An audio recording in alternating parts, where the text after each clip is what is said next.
Welcome back. So last episode we talked about Ezra chapter 7 and how um, Ezra was finally mentioned, and he was held captive in Babylon, and he arrives in Jerusalem finally after fleeing from captivity. And because Artaxerxes saw the hand of God on him, he gave him everything he asked for, and he told everybody, give this man everything he asked for, because the hand of God is on him. So, because he had such a high relationship with God, and others saw this through him, God blessed him. Even though he was just in captivity for a very long time, God was like, since you are still obeying me and you're faithful to me, I'm going to bless you, and these people are going to give you whatever you want, which is awesome. And he went and praised the Lord. And he said, anyone who refuses to obey the law that you teach, this is Artaxerxes telling Ezra, he's like, anyone who doesn't listen to your teachings, I am going to punish, whether that be by death, banishment, confiscation, or imprisonment. So they're very serious. And I thought that was really cool. So Ezra was introduced, and he's a God-loving, God-fearing man. And so now we're going to get into Ezra chapter 8. And starting off in Ezra chapter 8 is a list of the exiles who returned with Ezra. And there's around 5,000 or so people. I did some research to make sure that was right, because I tried doing the math, and it was confusing, but it was around 5,000. So, and then it goes on to talk about Ezra's journey to Jerusalem. Verse 15, I assembled the exiles at the Ahava Canal, and we camped there for 3 days while I went over the list of the people and priests who had arrived. So, for 3 days, they're at this Ahava Canal, and Ezra's doing roll call. So Ezra is the leader of all these exiles, and they're doing roll call right now. Let's see. I found that not one Levite had volunteered to come along. So there's not a single man from the tribe of Levi, and that's not good. He wants some Levites. So he sent for some people who were leaders of the people. I also sent for 2 more men who were men of discernment. I sent them to Iddo, the leader of the Levites at Casaphia. So Iddo is the leader of the Levites, and he's in Casaphia, to ask him and his relatives and the temple servants to send us ministers for the temple of God at Jerusalem. So he wants some ministers for the temple of God in Jerusalem once they get there. And, well, those are Levites. And verse 18 goes on to talk about, it says, since the gracious hand of our God was on us, they sent us a man named Sherebiah along with 18 of his sons and brothers. Imagine having 18 sons and brothers. Well, not 18 sons and 18 brothers, but a total of 18 altogether. But still, that's a ton. That's like 9 sons and 9 brothers if they were cut equally in half.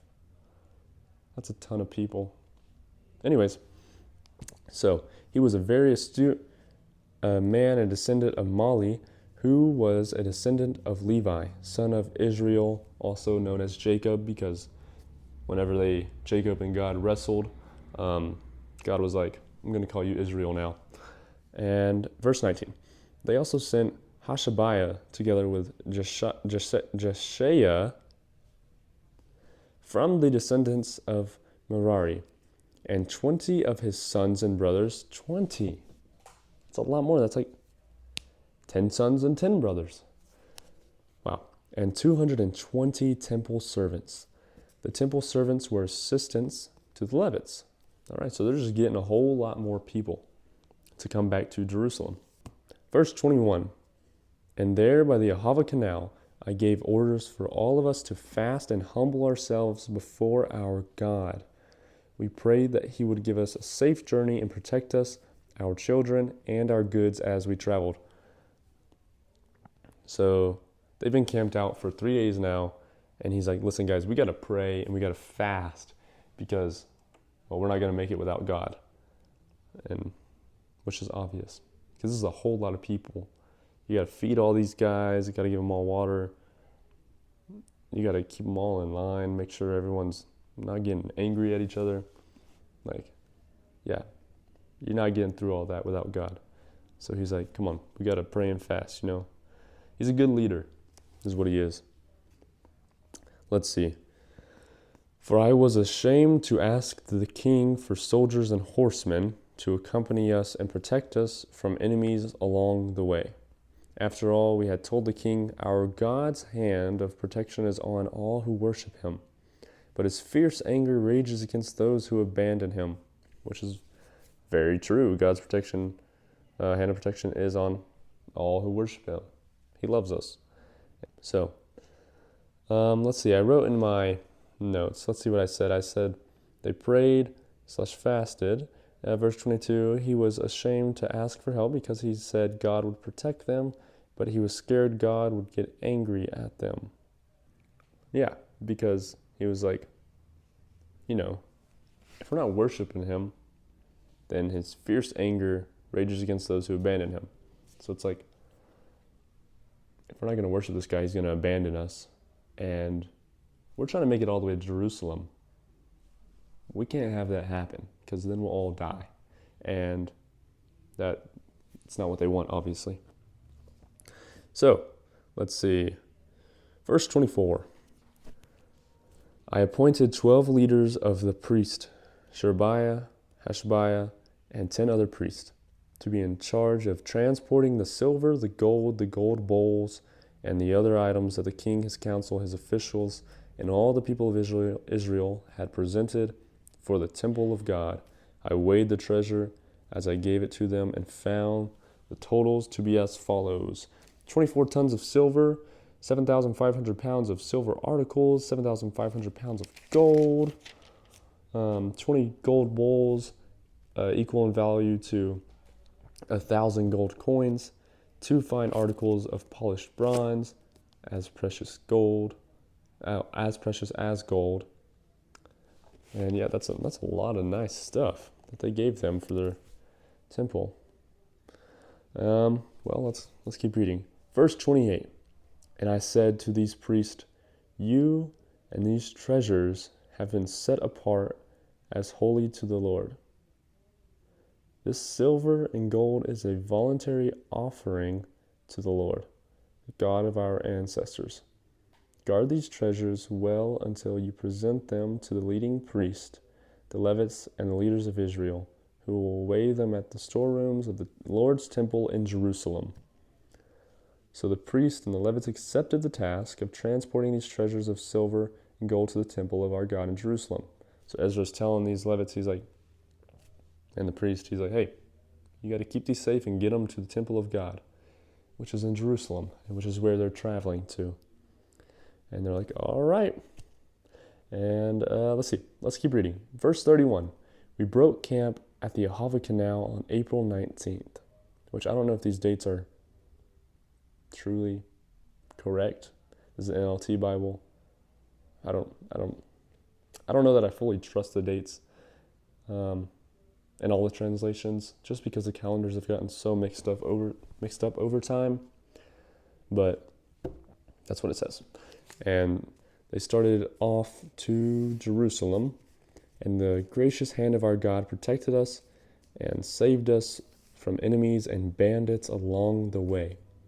So we arrived safely in Jerusalem, where we rested for 3 days. So they camped out for 3 days, and then they got to Jerusalem.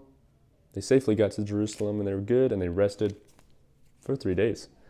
On the 4th day after our arrival, the silver, gold, and other valuables were weighed at the temple of God and entrusted to Meremoth, son of Uriah the priest, and to Eleazar, son of Phinehas, along with Josabad, son of Jeshua, and Noadiah, son of Binuah, both of whom were Levites.